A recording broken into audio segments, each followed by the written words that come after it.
Jai Prabhu. Thank you.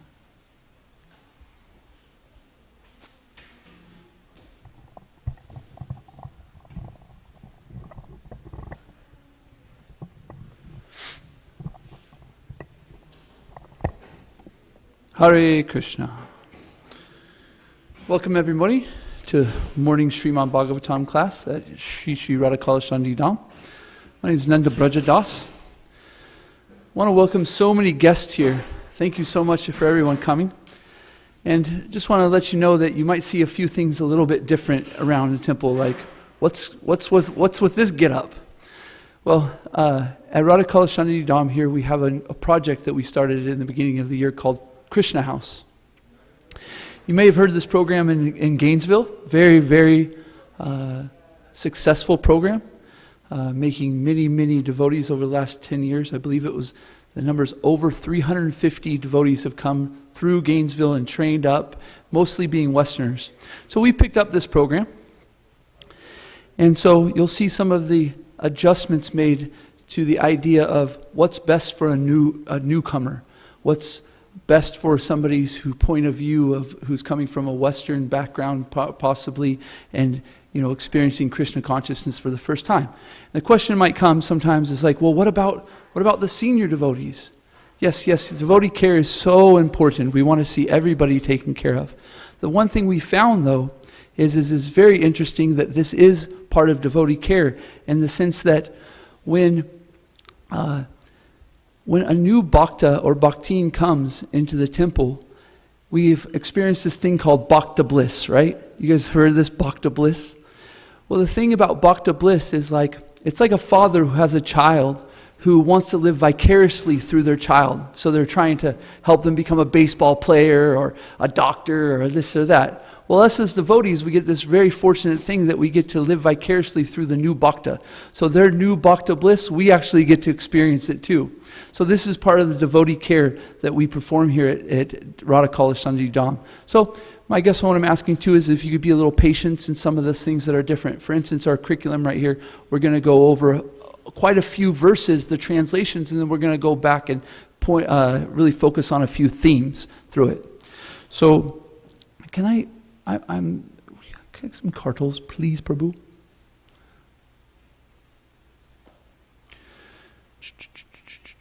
By the way, anybody's welcome to sit at the tables that would like to. Thank you, Prabhuji.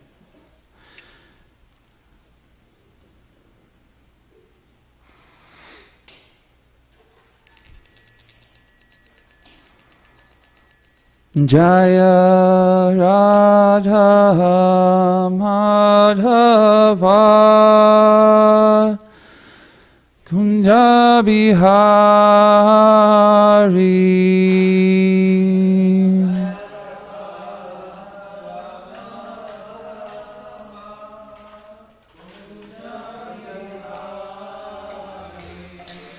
Jaya Radha Madhava Kunja Bihari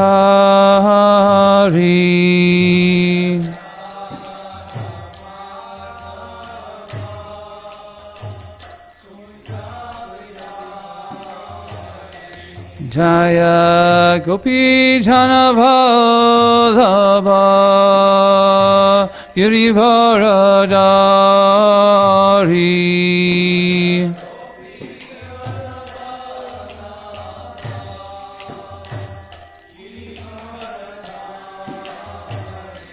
Jaya Gopi Janavadhava Girivaradari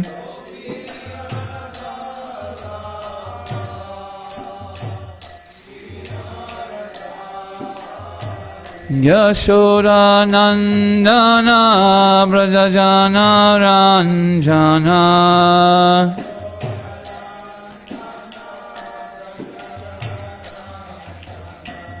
Yashoda Nandana Brajajana Ranjana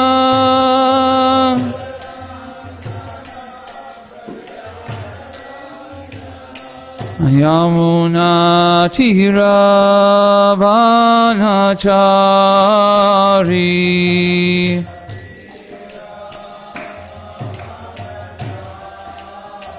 Yamuna Tiravanachari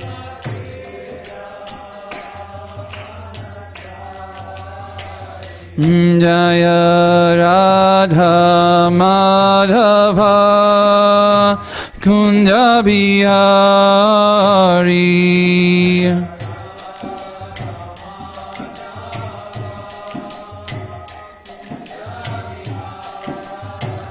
Jaya Gopijana Vallabha Girivaradari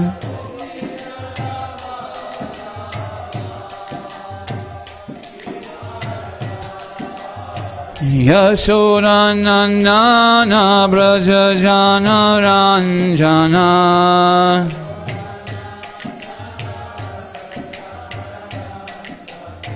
Yamuna Tiravanachari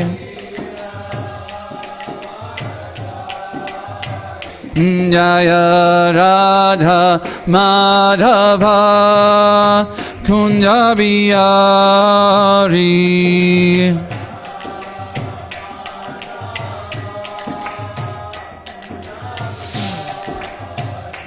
Hare Krishna Krishna Krishna Hare Hare Hare Rama Rama Rama Hare Hare Hare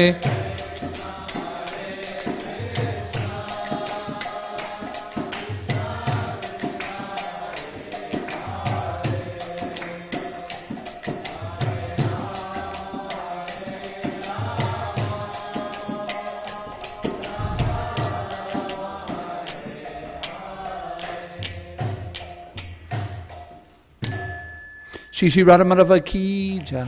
Shri Shri Radha Kalashanji ki jai. Shri the Prabhupada ki jai.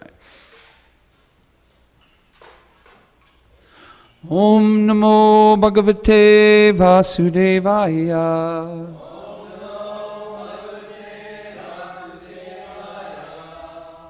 Om Namo Bhagavate Vasudevaya.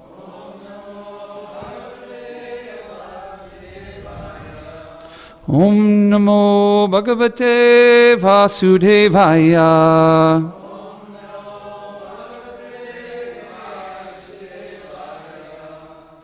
We'll read the invocations and translation together, please. Narayanam namaskrityam dharam chaiva narottamam devim sarasvatim vyasam tato jayam udirayat. Before reciting the Srimad Bhagavatam, which is the very means of conquest, one should offer respectful obeisances unto the personality of Godhead, Narayan, unto Narayan Rishi, the supermost human being, unto Mother Saraswati, the goddess of learning, and to the Srila Vyasadeva, the author.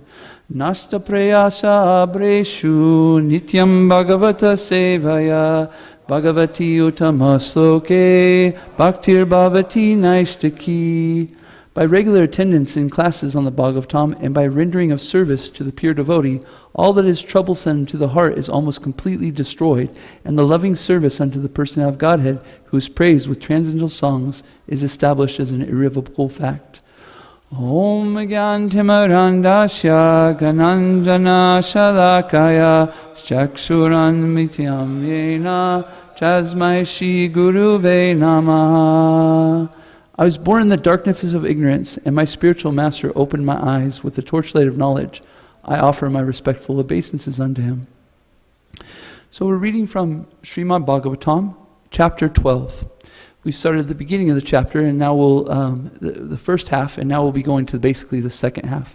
In the first half, we understand at the end that Brahma he blooped.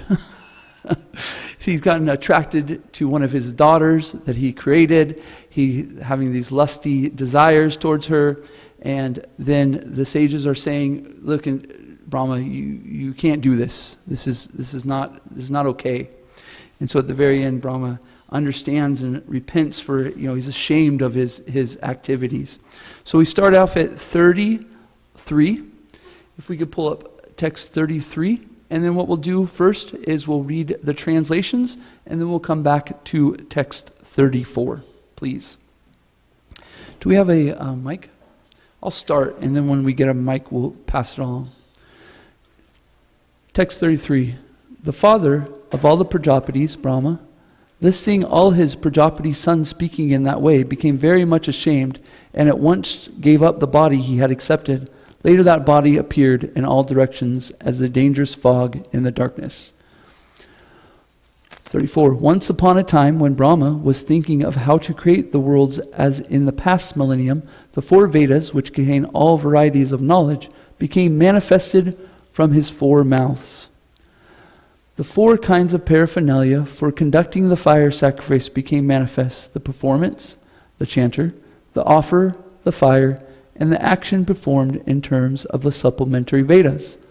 Also, the 4 principles of religiosity, truth, austerity, mercy, and cleanliness, and the duties in the 4 social orders all became manifest.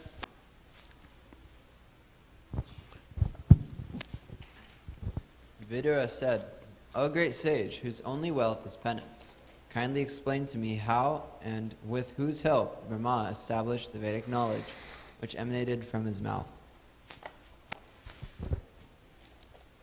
Maitreya said, beginning from the front face of Brahma, gradually the 4 Vedas, Rig, Yajur, Sama, and Atharva became manifested. Thereafter, Vedic hymns, which had not been produced before, priestly rituals, the subject matters of the recitation, and transcendental activities were all established one after another.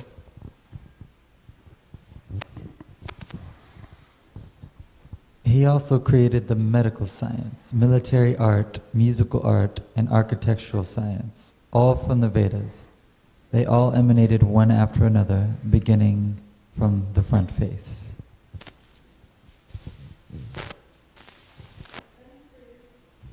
Then he created the 5th Veda, the Puranas and the histories, from all his mouths, since he could see all the past, present, and future.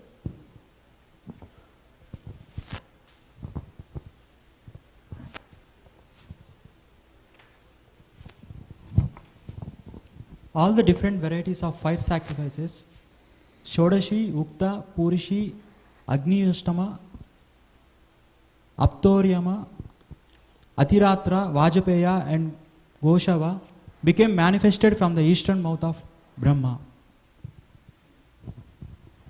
Education, charity, penance, and truth are said to be the 4 legs of religion.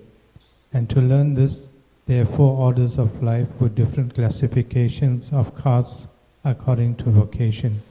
Brahma created all these in systematic order.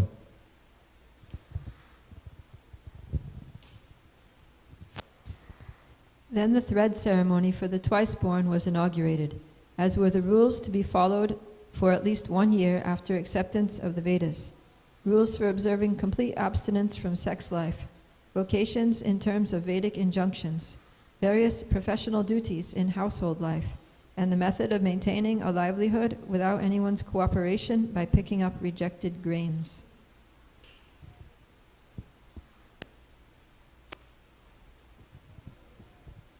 The 4 divisions of retired life are the Vikhanas, Nasas, Valakhyas, the Odambaras, and Pinaps. The 4 divisions of the renounced order of life are the Kutichaksha, Bahavodas, Hamsas, and Nishkriyas. All these were manifested from Brahma.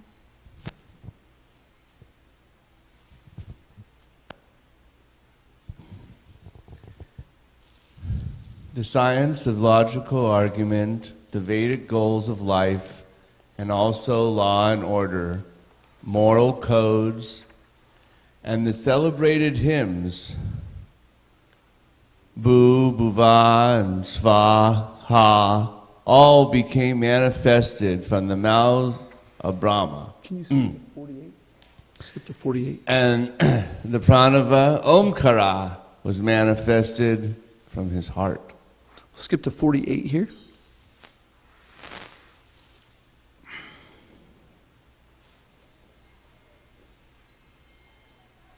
Huh? We're just skipping Where to did I leave 48. off? Yes, please. I lost my place. We're at 48 now. Oh, Brahma is the personal representation. Brahma is the personal representation of the Supreme Personality of Godhead as the source of transcendental sound, and is therefore above the conceptions of manifested and unmanifested. Brahma is the complete form of the absolute truth and is infested with multifarious. Therefore, Brahma accepted another body in which sex life was not forbidden, and thus he gauged himself in the matter of further creation. O son of the Kurus, when Brahma saw that in spite of the presence of the sages of great potency, there was no sufficient increase in population, he seriously began to consider how the population could be increased. Can you read? Yeah, go ahead, please. Brahma thought to himself, alas, it is wonderful that in spite of my being scattered all over, there is still insufficient population throughout the universe. There is no other cause for this misfortune but destiny.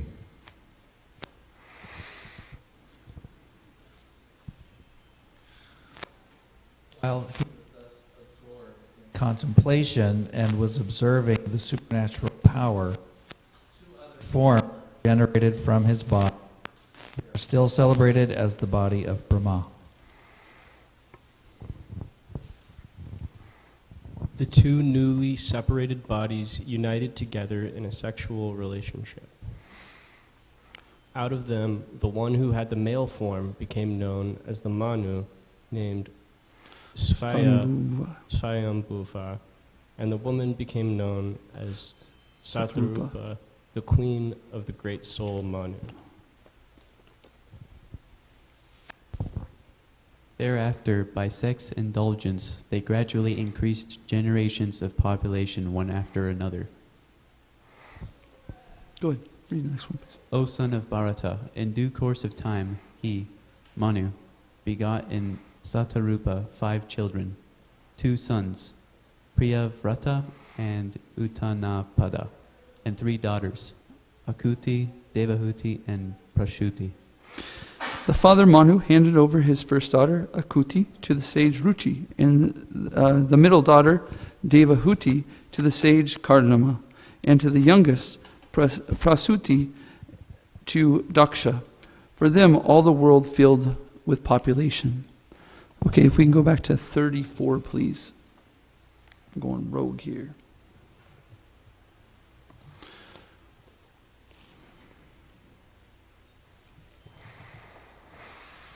Okay. Kadachid dayata srastur. Kadachid dayata srastur. Veda asmis shatur mukyat. Veda asams chatur mukyat. Gatam sreyakshayamiyam lokan. Gatam sreyakshayamiyam lokan. Samavetanyata pura. Samavetanyata pura. Please, Bolo.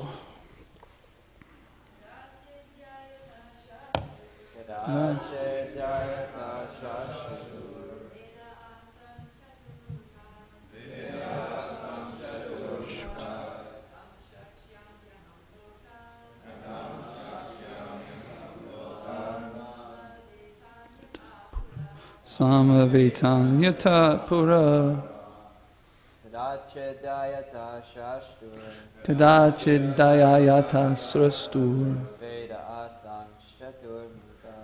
Veda asman shatur mukat. lokan katam saisyamaham lokan samavedam yata pura samavetan yata pura kadachid dayata sastur Veda asam shatur mukat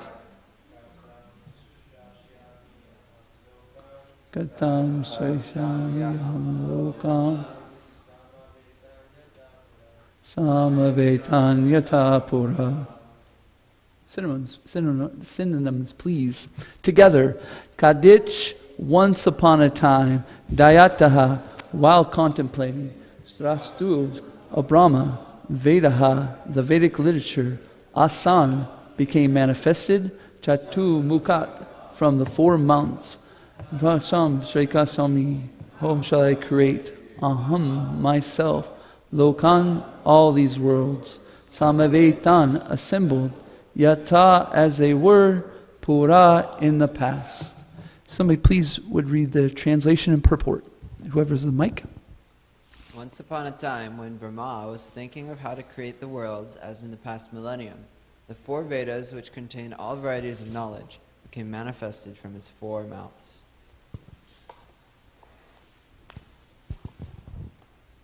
As a fire can consume anything and everything without being contaminated, so, by the grace of the Lord, the fire of Brahma's greatness consumed his desire for the sinful act of sex with his daughter. The Vedas are the source of all knowledge, and they were first revealed to Brahma by the mercy of the Supreme Personality of Godhead. While Brahma was thinking of recreating the material world, Brahma is powerful by dint of his devotional service unto the Lord, and the Lord is always ready to forgive his devotees if by chance he falls down from the noble path of devotional service. The Srimad Bhagavatam 11.5.42 confirms this as follows. Paramulam Vyasya Tvaktvan Bhavasya Hare Paresha Vikarma Yacho Pititam Katanchid Daihonti Sarvam Hirdi Sanvista. Any person who is engaged 100% in the transcendental loving service of the Lord at his lotus feet is very dear to the personality of Godhead Hari and the Lord, being situated in the heart of the devotee, excuses all kinds of sins committed by chance. It was never expected that a great personality like Brahma would ever think of sex indulgence with his daughter. The example shown by Brahma only suggests that the power of material nature is so strong that it can act upon everyone, even Brahma.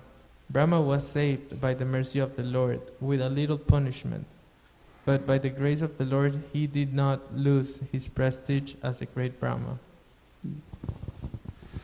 Shri Prabhupada Ki Jai. So as we spoke before in the last class, how strong material nature can be. It's so strong that we constantly must make sure that we're following in the footsteps of the previous Charya and thinking of Krishna. Even Lord Brahma, the creator of this universe, has fallen into lust because of material nature. But Krishna is so merciful that in understanding that this material nature is so strong, that he is always trying to help his devotee. And so you can see that Lord Brahma, being embarrassed about what happened, he is embarrassed, but what does he do? Does he sulk in his sorrow of his mistake? Does he focus on, this great sin that he's made? No. What Brahma does is he simply becomes Krishna conscious again, and then begins with his duty, begins with his service, right? So I'd like to tell a little story about Maharaj Bharat, who also was a great devotee of the Lord, who got distracted by material nature, but also he was redeemed by his devotional service and the mercy of Krishna. So Maharaj Bharat was a great king. He was very, very, very famous for how he ruled his citizens, his pious activities. He would even go on pilgrimage to speak to the sages. But this one time, while he was out in the forest, he came across a river. Maybe instead of Lord Brahma, we can get a picture of Maharaj Bharat. That'd be cool. Maharaj Bharat was walking in the forest and he came across a river, right? And in this river, there was a pregnant deer. But she became scared by, was it a lion? Right? A lion, I believe, scared her. And it caused her to miscarriage. But the doe remained alive, but the mother deer passed away. And Maharaj Bharat, seeing this, he decided that it was his duty to take care of the deer. And so over time, he started taking care of the deer, and the more and more his consciousness and thoughts were surrounded by taking care of the deer. So you can imagine that here we show him, doing a fire sacrifice, but you can imagine, in our situation that he's chanting Hare Krishna, but instead of thinking Krishna, he's thinking about the doe, right? Have you ever had that experience where you're chanting Hare Krishna, but maybe you're not thinking of something that's so Krishna consciousness, or you're not thinking about Krishna? There we go. So Maharaj Bharat, being attracted so much by the deer, he woke up from his meditation and he saw that the deer was gone. And he was quite bewildered. He didn't know what to do. He's thinking, what happened to my deer? What will happen? What can, if this deer doesn't have me to protect it, then who knows what can happen? So he decided to go on to to look for the deer. But Maharaj Bharat, he fell into a crevice trying to find the deer, and his injuries were such that he was going to leave his body. So at the time of leaving his body, what was Maharaj Bharat thinking of? Anybody have a guess? Michael or Jose? You think he was thinking about Krishna? That would be the right thing, right? He's thinking about the deer. How will this deer be protected? Who will feed it? Who will this? I mean, a lot of parents are going, That's sometimes when I'm chanting Hare Krishna, I'm thinking about how my son or daughter or my child, how will they eat? Are they causing problems at school? So many things maybe where you're chanting Hare Krishna. So in his next life, he became a deer, because this was his thoughts when he was dying. But because of his pious activities and the mercy of the Lord, he was able to remember his past life. And so he realized as a deer, okay, I'm not going to do this again, so what can I do to become more Krishna conscious? Well, he decided to go to those places where he would pilgrimage before and listen to the sages. So as a deer, he spent all of his time around the sages listening to Krishna conscious, listening to things like Srimad Bhagavatam. So at the time of his leaving his body as a deer, he prayed to Krishna, please help me that I may make some advancement, that I may continue my devotional service, that I may become a devotee. It says in the Bhagavad Gita that somebody who is practicing Krishna consciousness but falls down, they get the opportunity to live in two types of families. What is one of them? A wealthy family, an autocristic family, right? And what's the other opportunity that the devotee gets? Anybody? Pious family, a devotee family, right? Yeah, a family of devotees. So Maharaj Bharat was lucky enough to be born, I don't know if we can say lucky, but anyways, he was born of a autocristic family. So his father, of course, having the son, wanted to teach him so many different things, but the thing Maharaj Bharat decided to do in this life, he decided that he wanted to remain completely unattached to material nature. He learned his lesson, right? He said, I don't want to do this again. So he would act as if he was blind, deaf, and dumb. And his family getting frustrated with this because they were trying to teach him, continually being frustrated, they were basically like, get moving on. So the story goes that Maharaj Bharat was taken into as a slave, basically, to work. And at one point, the king was walking by, and they were carrying him on a palanquin. And the servants became tired, and they needed some help. So they told Maharaj Bharat, who was I'm missing the word right now. Judd Bart. There we go. Thank you. Judd Bart at this time, he said they asked him to help.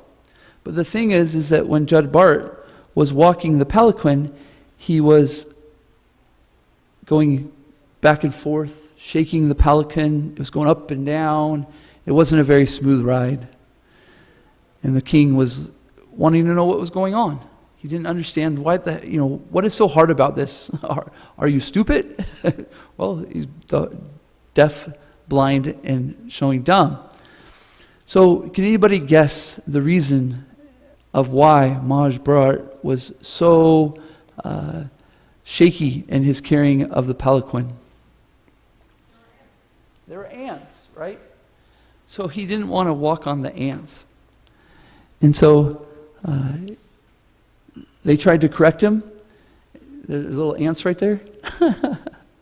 They tried to correct him, but when he went again, Maharaj Bharat did the same thing, right? He just did it. So the king gets off his palanquin and starts to condemn, basically, Maharaj Bharat. What are you doing? How hard can this be? Why can't you do this? And Maharaj Bharat broke out of his state of being dumb and instructed the king out of his mercy, out of his desire to spread Krishna consciousness. He was part of the Lord Chaitanya Sankirtan movement, wanting to spread Krishna consciousness. And he said that you're a king at this time, and I am a servant. But next life, I may be the king, and you may be the servant. These bodies are temporary. We are the soul. And you've forgotten this. You're simply just on a platform of the material body. So Maharaj starts speaking Bhagavad Gita. You're not this body. You're a servant of Krishna. You should focus on your relationship with Krishna. And what did the king do? The king immediately falls down at the feet of Judd Bart and asking forgiveness. So why are we telling this story? We're telling this story because material nature is very strong. It can cause us fall down. It can cause us so many troubles. It will, right? You will experience at some point in your Krishna consciousness some type of material nature that is bewildering to you. But our devotional service and our pious activities to the Supreme Lord are creating a relationship with Him that He's always thinking of us, that He's always thinking of for our betterment. And so similarly in the story of Maharaj Bharat, Krishna has given him this mercy to remember his past lives, and so that he can get free of material nature. However, the thing is that we hear about the mercy of the Lord, and the devotee, as a new devotee, this can be quite attractive, right? Oh, Krishna will forgive me for my sins, right? He'll forgive me for my mishaps. All I have to do is chant Hare Krishna. However, there's each day we speak on the 10 offenses to the holy name. Each day in the temple, and at Krishna House we do it once a week, right? And what's the 7th offense to the holy name? Jose, do you remember, or can you guess with the subject of what we're talking about? No? Anna? Yes. We shouldn't commit sinful activities on the strength of chanting Hare Krishna. So Srila Prabhupada expands on this in the Nectar of Instruction, verse 1. In the 6th canto, we'll read about Maharaj Parikshit asking more questions. He's been asking so many questions to Sukadeva Goswami, but he asked the particular question. He says, why is it that people ask for atonement, but then continue to do sinful activities? And Sukadeva Goswami says this is a very, very good question. And he starts to compare it to an elephant who takes a nice bath, right? And then after they come and take the nice bath, they come and they throw dirt back on themselves. So this process of asking for atonement or making some kind of atonement and then committing sinful activities is pretty ridiculous because we're just throwing dirt on ourselves, cleaning, throwing dirt off. So Srila Prabhupada explains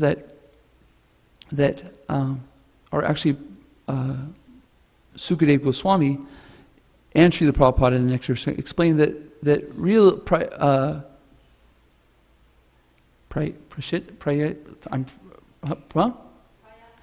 Prayaschitta, sorry, I forgot the word. Prayaschitta, or atonement, means to come to Krishna consciousness.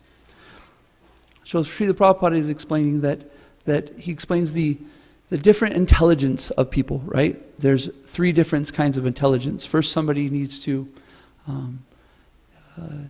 somebody might they hear from the law books, or they hear from knowledge, and they understand it, right? No need to experience it. This is first class intelligence. Second class intelligence has to see it demonstrated. So for instance, Srila Prabhupada explains the thief. An intelligent person knows that if you steal, you're going to get in trouble, don't do it. Okay, I'm not going to steal. The second intelligence, they have to see somebody steal themselves. And they see them being punished, and they say, oh, that's enough. I seen this, I saw my brother put his hand on the fire, he got burnt. Nope. No good. And third class intelligence is the person who hears about it and sees it, but still has to experience it themselves. They heard, don't do this, do not steal. They heard, don't touch the fire. They saw somebody who got stole and went to prison. They also seen somebody touch the fire and get burnt, but they go, you know what? Let me. Oh, yep, it works. So this is third class intelligence. So the third class intelligence is unfortunately, that's us in this situation.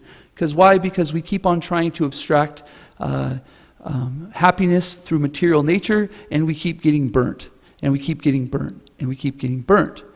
But we should start to use our intelligence and start to hear from the previous acharyas, from our teachers, about what true knowledge is. And this true knowledge is coming to Krishna consciousness. And therefore, coming to Krishna consciousness means we lose the attraction for material sense gratification, and we start to attract to the spiritual nature, our Krishna consciousness. So, if we will make mistakes, we will, matter of fact, I was thinking about, we were talking, well, actually, we will make mistakes, and material nature will overwhelm us. But the important part is that we shake it off and we continue our Krishna consciousness. But we must not do it in the sense of, actually, here's what my thought was, is Drista said the other day, the first look is an accident, right? But the second look, that's your choice. And we're talking about maybe glancing at a pretty woman or something for a brahmachari, or the opposite gender for the female, right? And we actually have an explanation of this too, or a story about this, because we have the story of Junior Haridas. Junior Haridas was a sannyasi, a devotee of Lord Chaitanya. And Lord Chaitanya is known for his opening up the storehouse of love of Krishna. The most merciful incarnation of Krishna. So merciful, just giving out Krishna consciousness. But in the story of Haridas, Junior Haridas, is that as a sannyasi, he took a glance at a woman, a lustful glance. And it reminds me of this thing is, so Junior Haridas wasn't just accidentally, one look. He decided to look a second, you could say. He was looking a little bit too long. And Lord Chaitanya recognized this right away. And he condemned, he banished Haridas, Junior Haridas, from the association of Lord Chaitanya. So we wonder, we hear of Lord Chaitanya's mercy, Lord Nityananda's mercy in the sense of Jagadai and Madai, and how merciful he is to the devotees and stuff. But why, in this case, was Lord Chaitanya so strict on Junior Haridas? Yes, Drista, please.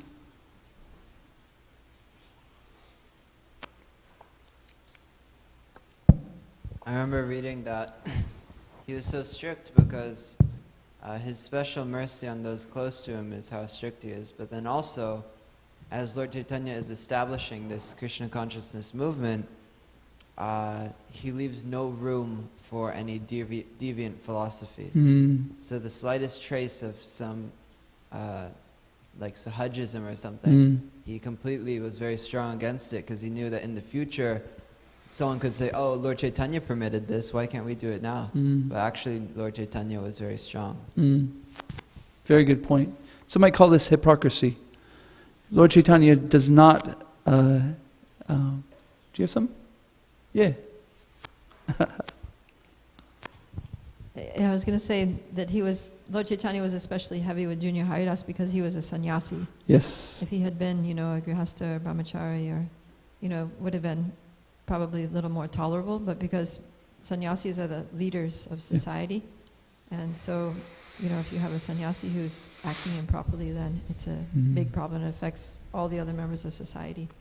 Whereas if a grihastha looks at somebody, then it's kind of like, he's whatever, But sannyasi does it, it's a big problem, especially because that particular ashram is all about not doing that. Yes. Yes. I heard it described that Lord Chaitanya doesn't have any room for hypocrisy, that he would not allow hypocrisy. This is the one thing that Lord Chaitanya has no budge in. And so this hypocrisy of Haridas being a sannyasi and preaching Krishna consciousness, his job, his duty being to preach Krishna consciousness, him having this hypocrisy of lustfully glancing at a person, there was no room for it. I actually had a experience in this hypocrisy that I was given not too long ago. I was mentioning that we started this Krishna House project, and for 19 years I had a beard, and I was told that by Kalakanta Prabhu, who started this project, he said, Nanda Braja, we have this in our memorandum of understanding. So we have this thing called a memorandum of understanding, and it helps us to understand that this is a spiritual place, not just a dorm. It's not just some place that we come and just spend the night and kind of just, we do some spiritual activities. These are the things that help us to make sure that this ashram is being used for a spiritual place. And one of the things was we asked the students to be clean shaved. And my kids, my daughter's 18 and my son's 16, they've literally never seen me without a beard. My wife, we were married, we've been married for 19 years, and I've had a beard for that. So I was like, he was like, so Nanda Braja, would you mind shaving, because, it's in the memorandum of understanding. And I was like, at first I was like, no, this is my beard, And then he explained this. He said, for the perspective of don't be a hypocrite, to the students. And I was like, once he said that, in my heart, from the instructions of a senior devotee, I was like, okay, no problem. I'm going to do this. And so I was talking to him, and I was like, well, my wife, really, really likes and he's like, so he explained to me that Srila Prabhupada would ask us to shave the beard because facial hair is often made to attract the opposite gender. And so I was explaining to him how much my wife liked it, and he goes, exactly my point. He goes, that's my point. I was like, okay, touche. So my point in talking about this is that we will be given opportunities to make light of our hypocrisies, and we have a choice. Am I going to continue to try to please Krishna and willing to be austere in some place? For me, that was an austerity. It wasn't that big of a deal. I'm not like, but it was kind of a big deal for me at the time. So we must follow in the footsteps of the previous acharyas to perform Krishna consciousness nicely. This includes not making offenses in the strength of our committing sinful activities on the strength of chanting the holy name. We don't say, Krishna, you're my friend. This is going to happen probably in most of our early life. We make a mistake and we go to ask Krishna for forgiveness. We're not talking about that.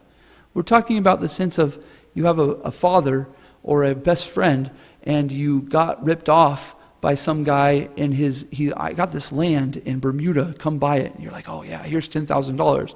He steals your money and you go, hey friend, I just lost $10,000. I got scammed. Could you help me out? Because I can't make my rent, They go, sure. But the second time, Prabhu, I was in Las Vegas and a drink fell in my mouth. I don't know. And then I gambled, so much money away. Can you help me because I need my rent? Anyways, the point is that we need to learn from our mistakes. We have choices, like Haridas, or the point that Drista was making. The first look, okay, this is just material nature. But we have a choice to make that second look. We've also been talking about this in Bhagavad Gita, right? What's the first, the fall down of the jiva soul? What's the first step? Jose, you know this. There's 6 of them. Huh? It's contemplation of the sense objects, right?